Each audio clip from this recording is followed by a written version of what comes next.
Marieto, já jsem ráda, že jsme se tady dneska sešli k našemu krátkému povídání předvánočnímu. Marieta Tedenak patří mezi klientky Love Silk a budeme si dnes povídat o tom, jak se v Hedvábí krásně spí, jaké se v nich zdají sny a jak si tyhle sny Marieta plní. A kdybyste se měla, Marieto, představit ve 3-4 větách, co byste řekla? Na úvod bych určitě moc chtěla poděkovat za milé pozvání do rozhovoru. Představit sama sebe je poměrně těžká disciplína, ale popsala bych si asi jako zvědavá objevovatelka světa a sklářská designérka v libovolném pořadí. Zabývám se vlastně tvorbou objektů na pomezí designu, umění a vědeckého výzkumu. Paráda. To byl vlastně i fakt, který přitáhl moji pozornost k vám. Já Marietu vnímám především v posledním roce jako výjimečnou mladou umělkyni, které se podařilo, předpokládám, že to byly její sny, splnit pár významných milníků. My bychom chtěli asi dneska se zeptat na 2 z nich. Jedna akce se konala v Paříži, jestli nám můžete přiblížit, o co šlo. Tam to byl vlastně, toto září se konal Pařížský Design Week, kam jsem byla vybraná do kurátorované sekce Factory. A byl to krásný industriální prostor ve čtvrti Marais a spousta skvělých výtvarníků a umělců z celého světa, kteří tam byli v té selekci. A bylo to něco, o čem jste snila? Co jste si chtěla splnit, o co jste usilovala, nebo vám to přivedl osud do cesty? Spíš mi to přivedl osud do cesty tady v tomto případě. Přihlásila jsem se do Open Callu, který náhodou vypsali a náhodou si mě našel, přestože to bylo takhle mezinárodní. A pak to vyšlo, ale dali vědět vlastně 1,5 měsíce předtím, než se to konalo. Takže pak je to vždycky uskutečnění toho snu hodně narychlo. Aha, takže člověk nestíhá si to úplně v té akci užít a vlastně vstřebává to až zpátky ten význam toho celého pro vás a pro vaši tvorbu. Tady v tomto případě myslím, že se mi to docela podařilo si to užít v průběhu. Bylo to extrémně intenzivní, ale strašně mě to bavilo a to Paříž se nejde neužít. Bylo to extrémně intenzivní, byli jsme tam vlastně 8 nebo 10 hodin vždycky každý den s návštěvníky, kterých byla spousta, bylo to hrozně moc milých konverzací a setkání. A pak jsem chodila tak příjemně unavená domů, což bylo hrozně fajn, takže pak jsem se i často rozhodla, že budu třeba přes celou Paříž pěšky a to město si užiju naplno. Paříž jsem taky prochodila pěšky. Nádherný procházky. To mě přivádí k tomu, že jsem se chtěla zeptat vlastně v rámci vaší tvorby, jestli čerpáte inspiraci ze snu. Tam hodně často právě tím, že s myšlením pracuji hodně vědomě, ráda bych si zkusila třeba nějaký jiný přístup v budoucnu, tak nejčastěji právě bohužel to úplně v těch snech není. Ráda bych se k tomu někdy dostala, ale buď je moc často nemívám, nebo si je nepamatuju ráno, ale pro mě je hodně produktivní fáze právě před usínáním, jakoby těsně předtím. Jako beta, teta, člověk se dostává do relaxace a ty myšlenky nějakým způsobem plynou sami. Taková ta jiná úroveň vědomí mezi bděním a sněním? Přesně tak, ale pořád ještě člověk má hodně toho vědomí tady v téhleté fázi a myslím, že to má hodně kreativních lidí vlastně podobně, kdy fakt tady přesně v tomhletom režimu, pokud jsem měla hodně kreativní den, kdy já to hodně střídám, že některé dny jsou spíš výrobní, takže tam naopak řeším hodně praktické záležitosti a tu kreativu musím třeba úplně vypnout, ale pokud ji naopak jindy zase naplno zapínám, tak potom ten den vlastně dojíždím přesně na tady téhleté vlně toho, že se mi vlastně honí hlavou další a další nápady, generují. Přichází, ano.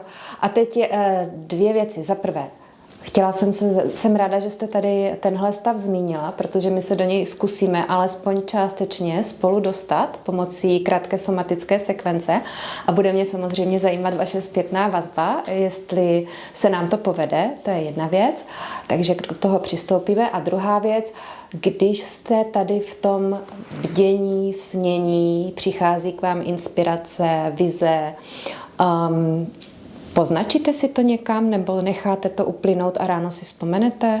Tam bych neměla šanci, si myslím, že tahle ta fáze tak funguje, že se ty věci extrémně špatně právě vybavují, že jsou tam jako hodně povrchově.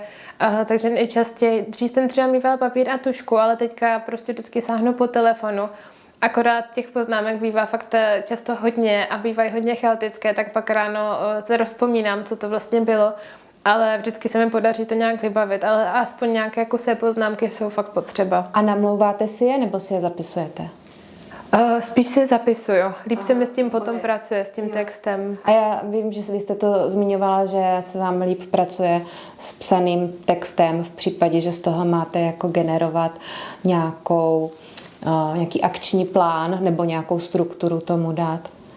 Dobře, tak jo, tak zkusíme se zrelaxovat a dostat se do fáze blíže snění než bdění.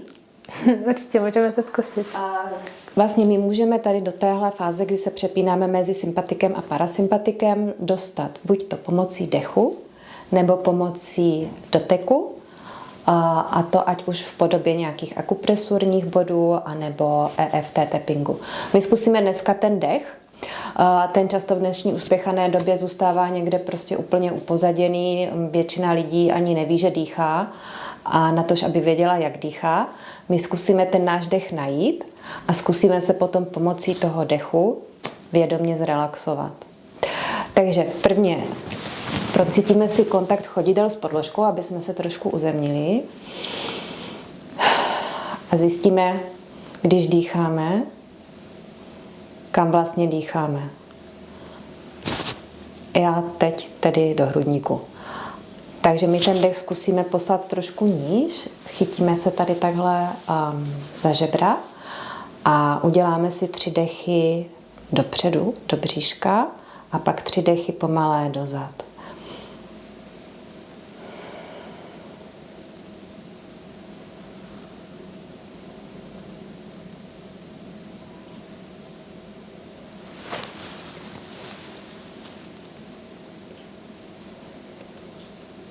A užíváme si je. Vnímáme, jak nám proudí vzduch nosem a jak se nám hýbe, rozpíná hrudní koř. Tím jsme ten svůj dech našli a teď ho pošleme tam, kam patří, když je člověk hezky zrelaxovaný a uvolněný. Když si vybavíme malé děti, je ještě taková ta jakože batolecí fáze, tak oni dýchají do bříška.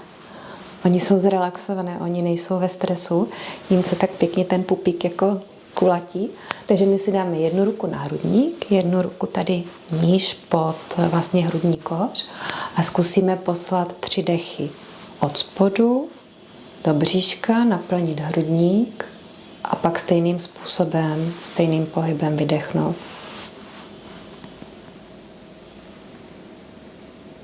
Pomalý nádech a pomalý klidný výdech. Ten dech funguje v podstatě jako dálkové ovládání na nervovou soustavu. Tím, že dech je naprosto přirozenou součástí našeho bytí, o které většinou neuvažujeme, tak tímhle s tím my jsme schopni se dostat k němu a potom k relaxaci. A teď si zkusíme dotek, takhle si dáme palečky k sobě a prsty umístíme na klíční kosti a pomalým, klidným tempem spolu s tím hlubším nádechem a výdechem, který jde až z bříška do hrudníku, si to užijeme. A pořád vnímáme kontakt chodidel s podložkou.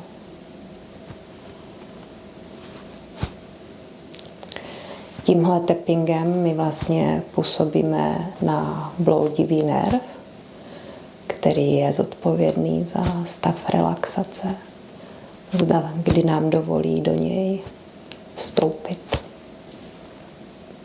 Tak. Tak co? Jak se cítíte? Mnohem uvolněněji. Jo, tak to jsem ráda. To mě těší, že nám to tak hezky zafungovalo. A my se vrátíme, my jsme totiž nezmínili ještě jednu věc. Z loňského roku, kromě akce v Paříži, byla i akce v Bratislavě. Bratislava se loni povedla. O co šlo? Jednalo se o fotografický festival v Bratislavě, kde mě kurátoři oslovili s tím, jestli bych se mohla účastnit právě s mojí prací Holos, což je holografická vitráž, vlastně složená z drobných hologramů. Pardon, mimochodem nádherná věc. Najděte si Marietu na Instagramu. Marieto, váš Instagram? Je to Marieta _ Tedenac. Tak. Čistě takhle. Najděte si Holos. Na konci. Najděte si Holos. Tak, pardon. Takže Holos. A hrozně mě to vlastně potěšilo, tady tohleto oslovení z jejich strany, protože se jedná vlastně o fotografickou záležitost, kdy jsem se nikdy neúčastnila vlastně fotografického festivalu. A mám hroznou radost vlastně, že ten Holos byl vnímaný i v tomhletom kontextu, tím, že vlastně slučuje hrozně moc věcí dohromady. Právě spojuje staré řemeslo, nové technologie a i ten vědecký přístup vlastně k tomu, kde jsem využívala technologii hologramu, která získala Nobelovu cenu a je zatím spousta optiky a fyziky. A hrozně mě to potěšilo vlastně, protože pokud má sklo něco společného s fotkou, tak je to právě to světlo. Byl by motiv Holos vhodný pro design hedvábného šátku? Transpozice jeho vizuální podoby na materiál hedváby? Dovedla byste si to představit? Tam bych určitě pracovala s nějakou transparentností. Ono Holos vlastně pracuje se světlem zepředu, spíš než zezadu. Takže by to byla určitě nějaká taková ekvivalentní vlastně motiv, který by mohl být velmi podobný, ale pracoval by vlastně se světlem z opačné strany. To znamená jemný satén, nikoli twill a poloprůhlednost materiálu a jemný gradient na druhé straně. Výborně, těšte se na Holos, my si tady ještě potom domluvíme. Byl by to kulatý šátek, nejspíš možná něco podobného. Něco bychom vymysleli, dobře. Tak teď, jak jste to popsala, vlastně obě dvě ty akce, byť to byly akce velkého významu, tak oni k vám přišli samovolně. Nebylo to něco, co byste vyhledávala, někam se aktivně hlásila, snažila se zviditelnit svoji práci, nebo je to tak? Je to tak, přesně ale tak. Jste si to přála, snila jste o tom. Předpokládám, že každý umělec je rád nejen za tu možnost tvořit a kreativně se vyjádřit, ale i za to, když vlastně to jeho dílo potom promlouvá k ostatním. Představovala, vy jste si třeba, měla jste takovou vizi, že byste se takových akcí, že byste se takových akcí ráda zúčastnila?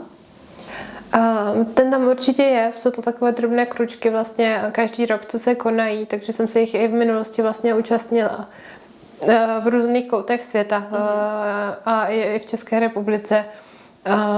Ale baví mě právě takhle nacházet spíš náhodou, tam to často jako daleko lépe klapne vlastně všechno, než když člověk někde hodně tlačí na pilu. Takže organicky nechat vlastně něco si přát, něco si vysnít, mít určitou vizi a drobnými krůčky nenásilnými se k ní přibližovat, snít a čekat trpělivě, co přijde do cesty potom v té realitě a v případě, že je to něco takhle výjimečného, tak toho využít, zareagovat. Za mě to asi nejfunkčnější postup, přesně tak. On to hodně střídá ty fáze, protože jakmile potom je jasné, že se člověk bude účastnit nějaké takové události, tak pak je zase naopak potřeba nenechat nic náhodě a všechno naplánovat, uskutečnit vlastně s velkým týmem lidí, kteří se podílí jak na výrobě těch věcí, tak na fotografování, tak na komunikaci s veřejností, i to odbornou a posílat vlastně všechno nějakým způsobem ven a to nezmění. Tam už nejde být snílek, v nějaké beta vlně přemýšlet, co bychom si tak přáli, ale je potřeba vlastně se přepnout do takového toho až business režimu a vlastně uskutečňovat ty kroky systematicky a v nějaké logické posloupnosti reagovat na požadavky okolí. A to je něco, na co já jsem se vás chtěla zeptat. My se v podstatě bavíme teď už o manifestaci. Bavíme se o tom, že člověk má nějakou vizi, nějaký sen. A jedna z mojich otázek byla, protože umělec 100% sní. Každý umělec je snílek. Jak vlastně ten vzdušný zámek dostat na zem? Jak mu postavit základy? Jakým způsobem přeměňujete vizi v akční plán? A vy jste to teď velice hezky popsala. Kdybychom to teda mohli shrnout jenom stručně pro někoho, kdo si dělá poznámky a chce manifestovat naprosto úžasné výsledky, kterých vy jste v loňském roce dosáhla, tak podle Mariety je potřeba snít. Je potřeba určitě snít, ale hlavně žít přítomností za mě, protože třeba i práce se sklem je vlastně něco, co nebyl vůbec sen, o kterém bych věděla, že mám, ale stal se z něj sen vlastně postupně, retrospektivně. Takže určitě je za mě důležité být hodně otevřený a žít přítomností a já k těm snům přistupuji spíš z toho hlediska, kdy si je stavím vlastně z jednotlivých těch cihliček, těch přítomných momentů a pak poodstoupím a zjistím vlastně, jaký tvar tam vlastně byl, co to bylo za sen v podstatě.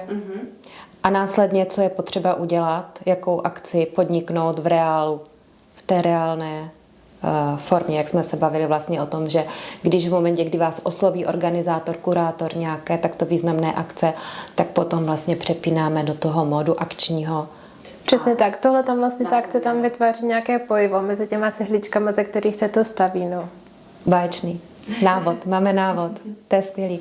A vlastně vy jste odpověděla částečně i na další moji otázku a to byla ta, jak jste se k práci se sklem, kterou vy pojímáte velmi kreativně, jak jste se k ní dostala. Jestli to bylo právě něco, jakoby, co bylo součástí vašeho snu, vize, potažmo plánu, anebo jestli to nějak vzniklo. Se to u mě transformovalo, celá tahle ta cesta, kdy na 8letém Gimplu jsem chtěla být právník. Myslela jsem si, že je to možná můj sen, ale možná to byl spíš sen okolí. Ano. Ale potom jsem z toho Gimplu odešla, protože mi nenechával dost prostoru se zabývat tím, co mě bavilo nějak víc do hloubky. Tak jsem odešla vlastně na střední uměleckou školu, kde jsem se zabývala malbou. Ale tam jsem chtěla být architektka teda spíš. A pak jsem ale šla na stáž vlastně do jednoho brněnského architektonického studia. A to mě z toho vylečilo, takže to jsem si pak rozmyslela a ten sen se hodně transformoval. A potom vlastně jsem se dostala do Prahy na Akademii výtvarných umění na malbu a zároveň právě i na sklo, takže tam to bylo takové jako velké rozcestí, kde jsem paralelně zkoušela obojí a vybrala jsem se na základě té zkušenosti, kterou jsem tam získala z obou těch oborů. A tohle v podstatě nám úplně přirozeně navazuje na téma, které mě velmi zajímá, a to je to, a já to ve vás cítím. Já ve vás cítím obrovskou odvahu, obrovskou autenticitu, schopnost nastavit si vlastní hranice a revidovat, co je vliv okolí a co je vlastně moje přání, můj sen, moje volba, moje touha, moje emoce. Protože už jenom to odejít vlastně z gymnázia jako teenager, zvlášť když vím, že moje okolí má určitá očekávání, odlišit očekávání a sny okolí od těch svých vlastních, ať už snů, potřeb nebo vizí, vyžaduje velkou míru integrity a schopnosti věřit sama sobě. Věřit tomu, že to, co cítím, je správně a že mě to směřuje na cestu, která je pro mě ta pravá. Vybavujete vy si ten moment toho rozhodování, kdy vlastně jste si uvědomila, jak říkám, jako teenager, že chcete něco jinak, něco jiného, protože jenom zrealizovat to jako ve finále, nejenom si to připustit, pak to všude nahlásit, pak najít adekvátní alternativní školu a zrealizovat to, to sice zní jako lehká věc, ale určitě to jednoduché nebylo. Je to právě náročné hlavně v tom rozhodnout se takhle brzo, zvlášť když člověk prochází jakoby standardními kroky vlastně českého školství, ano. Takže, ale už to samo mě vlastně vadilo, takže já jsem ani nevěděla, jestli bych chtěla nutně studovat vlastně umění. Spíš jsem se vnímala tak, že mi to nikdy nešlo, možná proto jsem se snažila v tom být naopak lepší, ale nepovažovala jsem to nutně za něco, co bych chtěla jako na 100% dělat. Spíš jsem jenom cítila, že ten Gimpl mi nedával jako dost prostoru prostě zkoušet jiné věci a ten formát, kterým se tam vlastně vyučovalo, tak mě úplně neseděl. Nosila jsem domů jedničky, ale neviděla jsem v tom úplně význam v podstatě. A mě zajímá právě, kde jste vzala už v takhle raném věku jistotu, že ta cesta, kterou vy pro sebe vnímáte jako vhodnější nebo lepší, je ta, kterou se máte ubírat. Protože já to překlopím do svého příkladu. My jsme málem kolegyně, právničky, a já jsem taky nosila jedničky na Gimplu. A já jsem ten Gimpl dochodila. A já jsem ta práva dostudovala. A z vize o tom, že ať už to bylo očekávání moje nebo okolí, že budu advokátka, mě vyléčila praxe v advokátní kanceláři. Takže já tam vnímám určitou paralelu a mě právě zajímá ten moment toho, kdy vy ucítíte tu nespokojenost a teď vlastně jako ji vezmete, že to je hard fact, že to je něco, co je potřeba řešit a je potřeba se podle toho zachovat. Taková ta sebejistota a víra v to, že ten můj instinkt mě vede správnou cestou. To jste měla od malička, nebo vám to dala výchova, nebo... Tak já tam proč nevidím žádný good girl komplex, jako jo, že budu plnit očekávání okolí a všechno bude v pořádku. Ne, vy jdete svojí cestou a jdete cestou, která není vyšlapaná. Je hodně individuální. A myslím, že to bylo hodně založené na tom, že nutně nevím, že to dobře dopadne a i tak jdu tou cestou, protože si myslím, že to je taky důležité, protože málo kdy člověk třeba z toho má nutně dobrý pocit na začátku, je to vždycky hodně to přibíjí ten pocit toho neznáma, ale právě hodně důležité je fakt vystoupit z komfortní zóny. Když je to trochu klišé, tak je to fajn to zkusit, protože pak to může právě přinést hrozně moc další hodnot. No. Ano, a mimo komfortní zónu my jakoby nechceme žít, my se chceme cítit dobře, ale určitě v tom procesu manifestace nebo následování vlastních snů nastávají momenty, kdy se člověk prostě necítí dobře. Musí udělat rozhodnutí, neví, jak to rozhodnutí dopadne, je to třeba rozhodnutí, které absolutně neodpovídá očekávání okolí nebo běžným standardním postupům. A to je ten moment, který často člověka zastaví. Že si myslí, že když se necítím dobře, tak to asi není jako to správné, ale vás vede ten sen a ta vize. Je to tak? A to nepohodlí. Přesně tak. Jo, to nepohodlí, které víte, že je součástí toho procesu, jste s tím smířená a vlastně vstupujete do neznáma. S odhodláním a s vírou, že teda váš sen, vaše vize, váš pocit vás vede správně. Přesně tak. Zmínila jste velice důležitou věc a to tu, že proces manifestace, zhmotnění snu, není vždycky příjemná a pohodlná záležitost. Že my jim překonáváme do určité míry diskomfort, který zcela přirozeně vzniká nejenom v mysli, ale i v těle, protože, co vím zase z oboru nějaké neuroregulace, tak vaše nervová soustava, autonomní, si vždycky zvolí radši to, co zná, byť třeba v tom není člověk úplně happy, než neznámou cestu. To znamená, v momentě, kdy dojdete tady na to rozhraní, kdy se rozhodujete A nebo B, tak je potřeba tady s tím počítat a nějakým způsobem s tím pracovat.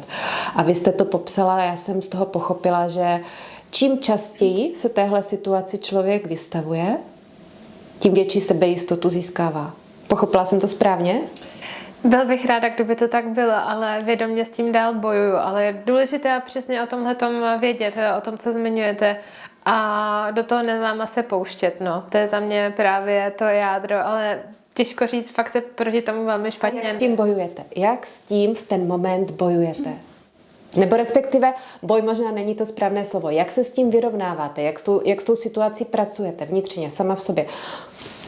Myslím, že skoro i ten boj je lepší slovo, protože cítím tu tendenci jít do něčeho známého, ale obecně mám to vlastně s každým projektem dost podobné, kdy i když jsem třeba studovala na skle, tak jsem tam zkoušela spoustu vlastně různých věcí, kdy tam už mi často nestačily dílny, nebo to bylo skutečně něco úplně mimo to, s čím se tam do té doby pracovalo, jiný materiál nebo jiná technologie zpracování. Takže je to prostě fakt hodně skok do neznáma, ale je dobré si to uvědomit a jít do toho, přestože člověku se do toho tak nějak přirozeně nechce, ví, že někde jinde je pevná půda, ale stojí to za to a hlavně člověk pak nestagnuje. Ano. To znamená, že život přirozeně plyne a přichází další možnosti, další, dejme tomu, výzvy, tak jak jsme si řekli, třeba co se podařilo mimořádného v loňském roce a přišlo vám to do cesty zdánlivě samo od sebe, zdánlivě prostě Marieta má štěstí, jí se to daří a vidíme, že ne.